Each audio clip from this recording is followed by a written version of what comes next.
So this passage, Matthew 28, is known as the Great Commission. And it calls us to take the good news of Jesus and share it. Now, Jesus' call in this passage is full of verbs. As you go, make, baptize, teach, observe. Now, these aren't static, right? They're not static verbs. They're not spectator-type instructions. Jesus himself has asked us, told us, in fact, to go, modeled already how to do it, and then commissioned us to continue his way. Now, here's the question. By a show of hands, how many of you, when I say the Great Commission, just freaks you out? I'm one of them. Now, I don't have statistics to back this up yet, but I'm willing to wager a considerable sum on the proposition that most people, when they hear the idea of Great Commission in Matthew, feel neither inspired nor encouraged and actually feel a tad bit guilty. Why? Because day in and day out, we don't perceive ourselves as called and sent to bear witness to our faith or anybody else's. Even more, I would bet that most of us don't feel equipped to do that. So when we hear Jesus and his very clear instructions at the end of this go, we're just reminded of one more thing that we should be doing, but regularly don't, which is a sure recipe for guilt. So here's the thing. As adults, I don't know about you, but I derive a great deal of the sense of myself from areas where I feel competent. Right? When I'm competent at work, at home, in volunteer activities and hobbies, I want more of that. When I feel incompetent, my anxiety shoots through the roof. I think, by the way, this is why we as adults have hard times taking on and trying and learning new things, like new languages or musical instruments or art or math or science. When we are fearful to take on new things, it's not, right? You can actually teach an old dog new tricks. You really can. Our brains are never too old to do that. In fact, we're hardwired to learn new stuff. It's just that we can't stand feeling incompetent even for a moment. You know how many times I've started learning to play the guitar? Usually lasts a week.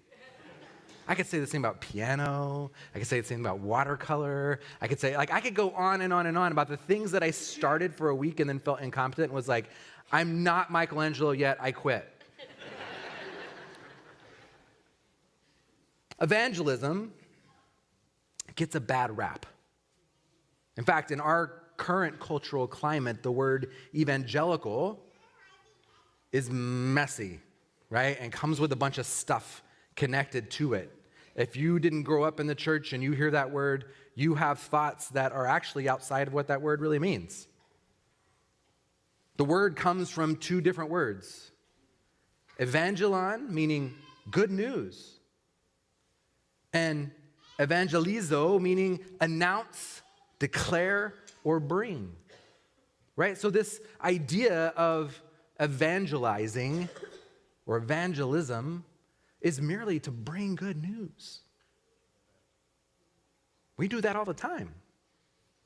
You're better at that than you think you are.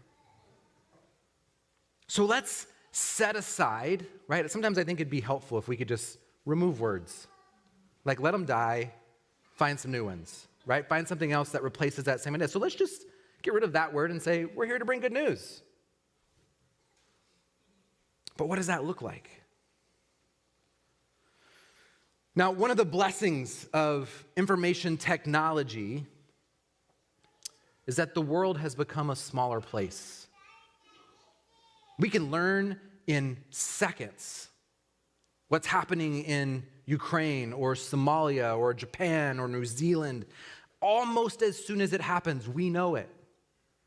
Many of us have full systems in our pockets that send us updates as little dings second by second about what's happening in the world. Now, I think this is a good thing. Of course I do. I grew up in it. I've never existed without it, right? Because it means that all people across all kinds of lines get to see up close and personal how we as human beings are alike and different. And we get to know when our brothers and sisters and folks in other places are hurting, and we don't have to wait for a telegraph to send that over and it be communicated over a week or a month or a year or a decade. But one of the curses of information technology is that the world has become a smaller place, which means we also get to see up close and personal all of the corruption and cruelty and violence and hatred and injustice that affects our human family. And in the face of overwhelming cruelty and violence and injustice, it can seem incredibly naive to believe in a God who is working to bring grace and mercy and love and peace and justice into this world. On the surface of things, it would seem that the reality of our world contradicts the message of our gospel lesson today. In this final chapter of Matthew's gospel, the risen Christ is giving these final instructions, like Tim said, and in the midst of it all, he gives them a couple words of assurance as well. I don't know about you, but sometimes I like to know the ending before the beginning. Right? So if we jump to the end of that passage, to the very last verse in Matthew's text, what we hear Jesus say is, all authority in heaven and earth has been given to me, and surely I am with you always, even to the very end. Right? So we get wrapped up in the command, but we miss the promise that Jesus has already gone before us. Right? That Jesus is walking ahead of you into whatever places that you're being called to go as you go. That you're not alone. And that all power and authority, the same power and authority that resurrected Jesus from the dead, is what Jesus has in his hands and has given to us as now he resides within our very being.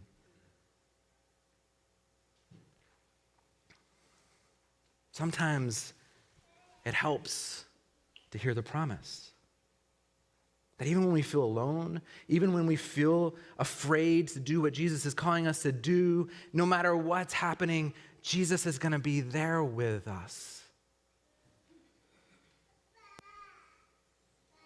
So in a world in which all authority belongs to Jesus, the one who stood for peace and compassion and justice and love, I think, bears evidence to the fact that these things exist in our world regularly. And over the course of centuries, we've all been vexed with the idea that, well, then why does bad stuff happen to good people? Some of the best minds throughout the ages have diligently sought to answer this question. So I'm not going to today. But I will say this, I actually don't think the answer is that complicated. It seems to me that God's presence in this world is no more complicated than our giving and receiving compassion, love, peace, and justice in this world. It's in the small acts by which we share kindness and love with our fellow human beings and neighbors that we experience the true presence of Jesus and God. This is the good news. And the good news is happening all around us. The problem is the news that we hear is not the good news. And nobody's sharing as loudly the good news. And part of what Jesus is asking his followers to do is don't let the other news outweigh the real news. Let the good news be shouted from the mountain. Be voice boxes in every space that you go of the good news that you've experienced. Actually be good news. Don't just talk about it, create it, do it. See, I think this is what St. Paul might have been thinking when he said in Corinthians that it's important that we agree with one another and we live in peace so that they can be sure of the God of love and peace. Or what John meant when he said, listen, the world will literally know who I am by how you love each other. See, I think it stands to reason that the only way that we can experience the presence of the love of God and peace and life in us is actually by practicing love and peace amongst each other. Now, I don't think this work is theoretical. I think it has to play itself out in the way that we relate to those around us on a daily basis, which is why when Jesus says, go into the world, the actual word there is, you know what, as you're going, Jesus already knows you're going. You go a million places every day. You get up, you go to the coffee shop. Are you spreading kindness to the people in the coffee shop, or are you so underbuzzed at that moment that you don't know how to show kindness? Listen, if you have to get up and make your own cup of coffee to go buy a $6 cup of coffee with grace, then do it. Right? That's what Jesus is saying is, as you're going, spread love, joy, peace, patience, kindness, goodness, self-control. Spread that into the world as you're going. It's not rocket science. I don't need you to hand the 4 spiritual laws to the person at Starbucks who's giving you your cup of coffee as a tip. I need you to be loving, and I need you to be my presence in the world. As you're going, teach people my way of love. It seems to me that as we open ourselves in compassion to our brothers and sisters and folks around us, we find that there is a great deal of peace and compassion and love given back to us in this world, even in the midst of our suffering, even in the midst of injustice. In fact, precisely in the midst of suffering and injustice is where this even becomes more alive, because we're so in tune to the pain that goodness feels like a balm of good water and cools our soul, and we're awakened to it in new ways. This is the good news. This is the way of Jesus. Right? If you watch Jesus through the entire set of the Gospels, if you were to rate that on a current scale of efficiency and goal meeting, I think Jesus would radically fail in most of our corporate structures. Because every interruption, right? It's just one interruption after another. He's always going somewhere that he never gets because he's been interrupted by 3 people before he gets there. And then Mary is like, Jesus, my brother died. Why didn't you get here? Well, because I had 15 people between here and there who were stopping me from getting here to help Lazarus. So give me a break. He didn't say that. That's Rustin version. Because he was so full of love and compassion and grace that when somebody met him along the way, he couldn't help but just stop for a moment and offer it. Good news. Because everybody we meet needs good news. Even the people who are offering you good news need good news. So what if, in fact, we're actually making this more complex and difficult than it actually is? So let's look at this text one last time. Now, it starts out by saying there was a group of Jesus' followers who worshiped him. And then it says, and there was a group of people who were hesitant because they had some doubt. Anybody ever been there? I have.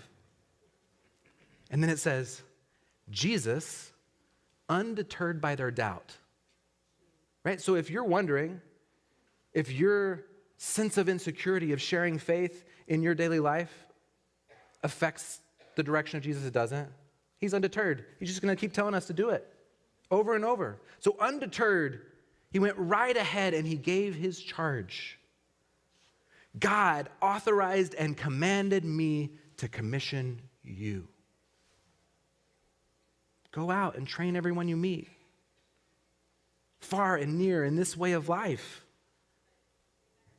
See, God wants you and I, through the power of Jesus that's already gone ahead of us, as we're going on our everyday life, in our homes, in our neighborhoods, in our grocery stores, in our coffee shops, in our driving, in our doing one-on-ones in our offices, in our retirement, with our grandkids, as we sit around tables to share food, as we're going every day on our way, to show those who cross our path at work and at home in our neighborhoods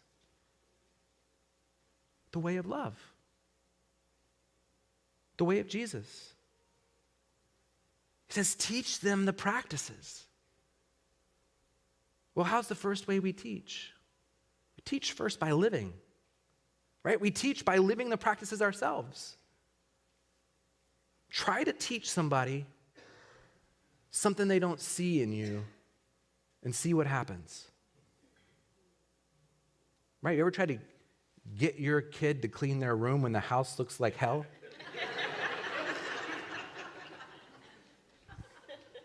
It's not going to work. Why is he going to clean his room when the living room looks like a bomb blew up in it? But start cleaning the living room, start awakening to that space, and then it's like, oh yeah, I can actually find toys that I didn't know existed. Teach them the practices by living the practices, and then invite them to live the practices alongside you. That's what Jesus did, right? He saw 12 people hanging out. He called them and said, hey, why don't you come follow me? They had no idea what that meant. They start walking alongside Jesus for 3 years. For 3 years, every single time they're with Jesus, they're like, I do not understand. That's the Gospels. The entirety of the Gospels, the disciples saying, I don't understand. I don't even know who you are, and I'm not sure why I followed you, but I did. Help me figure this out. And Jesus like, just watch and do as I do. Even to the point when it's all over. They're hiding in a room. Even after this command, they're hiding in a room until Peter gets the Spirit to awaken him to start telling the good news again. We're not new in this. That fear you feel whenever Tim got up to read the Great Commission, they've been feeling that for generations. Instruct them. Instruct them in what? In the things that I've taught you. What did I teach you? Well, I taught you that love the Lord your God with all your heart, mind, soul, and strength. Love your neighbor as yourself. And all the other law and the prophets and everything else that fits within this sacred text hinges upon that. All of those little issues that we keep pulling out as big issues, they're actually not even issues. Love is the issue. How do we love God? How do we love our neighbor? How do we love ourselves? You want to create good news in our world? Let's be a church that knows how to love ourselves well, because let me tell you, many in our neighborhood don't know what it means to love themselves. They don't see themselves the way that God sees them, as beloved children of God, worthy of all of God's love. Want to share good news? Love your neighbor in the way that you would love yourself. Want to share good news? Love God by doing the things that God's asked us to do. Right? The better word I think that we should replace evangelism with, just relationship. Right? So the Evangelical Lutheran Church of America, we should just be the relationship Lutheran Church of America. Just be in relationship with yourself and your neighbor and with God. Marjorie Suhaki says this. She says, true evangelism is when one person sits down with another and they talk about what's important in their life and they both leave changed. We both leave different because we both received good news in profound ways from each other. Not magic. This on mission stuff that we're going to be doing for the next 3 weeks, it's not meant to create fear in you. Do not be afraid. Jesus has gone before you. Just live your life in love. Invite other people into that love. Be the good news in a world that's hungry for some good news. Please pray with me. God, this seems scary, so help take away our fear. God, I ask in this week that you would awaken us as we're going to be agents of good news in our world. Help us share your kindness, share your generosity, share your love, share your hope. Be peacemakers. God, more than anything, we at St. Matthew long to be faithful disciples of your story of love. Help us to find our story within yours. Amen.